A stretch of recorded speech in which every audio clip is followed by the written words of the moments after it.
এসে মানুষ তার দিকে ঢলে যাচ্ছে।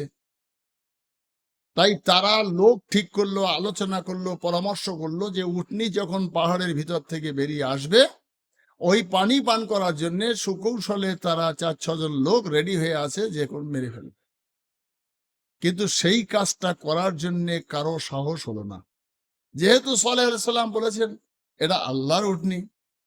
তাই ভয় পাচ্ছে সবাই, কেউ যখন রাজি হচ্ছে না, তখন একজন মহিলা, সে তো তার স্বামীকে ত্যাগ করেছে, স্বামী হযরত সালেহ আলাইহিস সালামের কাছে কলেমা পড়ে সে যখন মুসলমান হয়েছে, তার স্বামীকে সে ত্যাগ করে সেই স্বামীর অর্থ এবং তার নিজের অর্থে সে বিরাট ধনী সুন্দরী সুস্থরী মহিলা, সে তার রূপের গৌরবে গরমে, তার নাম সাদুকা, তার স্বামীর নাম ছিল মিশ্রা। এই সাদুকা বলে